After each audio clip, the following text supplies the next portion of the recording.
আসসালামু আলাইকুম। সবাইকে প্রথমেই জানাই পবিত্র ঈদুল আজহার শুভেচ্ছা। যেই মাটিতে আমাদের নারী পোতা, সেই মাটির প্রতি এক অদ্ভুত মায়া আমাদের টানে। পবিত্র ঈদুল আজহার ছুটিতে কর্মজীবন ছেড়ে মানুষেরা নারীর টানে বাড়ি ফিরছে। যারা ঘরমুখ মানুষ, যারা ঢাকা ছাড়ছে বাড়ি ফিরছে পবিত্র ঈদুল আজহা পরিবারের সাথে কাটাতে। কেউ বা ট্রাকে, কেউ বা বাসে, কেউ বা প্রাইভেট কারে, কেউ বা মোটর সাইকেলে।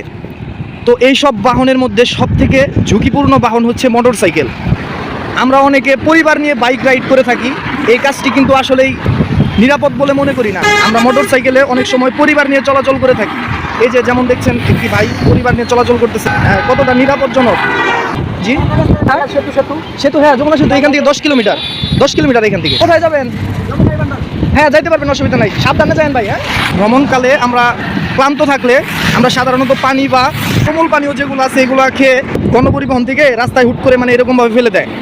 কাজেই আমরা এই কাজ থেকে বিরত থাকবো, কেননা যারা মোটর সাইকেল চালক এই বিষয়টির জন্য তারা পড়তে পারে অত্যন্ত ঝুঁকিতে। কারণ হচ্ছে আপনি যখন একটা স্পিড বা মোজো বা যে কোনো একটা কোমল পানীয় এইভাবে ফেলবেন, তখন মোটর সাইকেল চালক যারা আছে, যে যারা দ্রুতগতিতে চলাচল করতেছে, তারা আসলে এই ধরনের কোমল পানীয় যদি রাস্তায় এভাবে করে থাকে, এটার উপর যদি আল্লাহ না করুক আপনার মোটর সাইকেলের চাকা উঠে, তাহলে স্কিড করে পড়ে যাওয়ার সম্ভাবনা থেকেই যায়।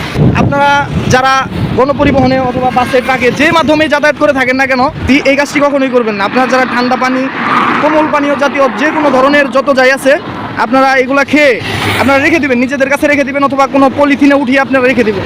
কিন্তু ভুল করে আপনারা রাস্তায় এগুলো ফেলবেন না, কারণ এগুলো যদি আপনারা রাস্তায় ফেলেন, এটার উপর দিয়ে যদি কোনো চাকা যায়, কোনো একটি মোটর সাইকেলের চাকা যায়, তাহলে আপনার 70% অ্যাক্সিডেন্ট করার সম্ভাবনা থাকে। আমি এই বিষয়টি সম্পর্কে আপনাদের সতর্ক থাকার আহ্বান করতেছি। আরেকটা বিষয়, যারা আমরা ট্রাকে চলাচল করতেছি, তারা কিছু টাকা সেভিংসের জন্য আমরা অত্যন্ত সাবধানে চলাচল করব। আমি ট্রাকের হেল্পার ভাইদের আমি দৃষ্টি আকর্ষণ করে বলতে চাই, আপনারা আপনাদের ওস্তাদ, আপনাদের ড্রাইভার যেন খুব বেশি ক্লান্ত অবস্থায় যেন গাড়ি না চালায়, আপনারা সেই দিকে খেয়াল রাখবেন। আর ড্রাইভার ভাইদের বলতে চাই, আপনারা এই ব্যস্ততার সময়ে হেল্পার দিয়ে গাড়ি চালাবেন না। আর মোটর সাইকেল চালকদের উদ্দেশ্যে আরেকটা কথা বলতে চাই, বড় একটি গাড়ি, বাস হোক, সেটা ট্রাক হোক, আপনারা যখন বাম্পার্স দিয়ে ওভারটেক করবেন, তখন আপনারা 2 থেকে 3 বার আপনারা হর্নটা বাজিয়ে নেবেন। বেশিরভাগ সময় বাম সাইডে খেয়াল করে না, তাদের স্টিয়ারিংটা হচ্ছে ডান সাইডে, যার কারণে তারা ডান সাইডে বেশি ফলো করে। হ্যাঁ, বাম সাইডে অনেক গাড়ি উঁচু থাকার কারণে বাম সাইডে ভালো মতন দেখা যায় না। আপনি যখন বাম পাশ ঘেঁষে ওভারটেক করবেন, হঠাৎ যদি ওই বড় গাড়িটি, ট্রাক অথবা বাস যদি একটু বামে টান করে, তাহলে আপনি চাকার নিচে পিষ্ট হতে পারেন, আল্লাহ না করুক।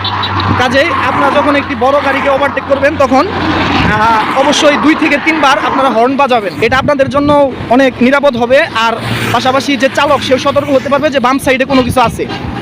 সকলেই ঘরমুখ মানুষ বাড়ি ফিরতেছে, আমি দোয়া করি আল্লাহ তাআলার কাছে আপনারা সুন্দর সুষ্ঠুভাবে বাড়ি পৌঁছান, এই কামনা করি।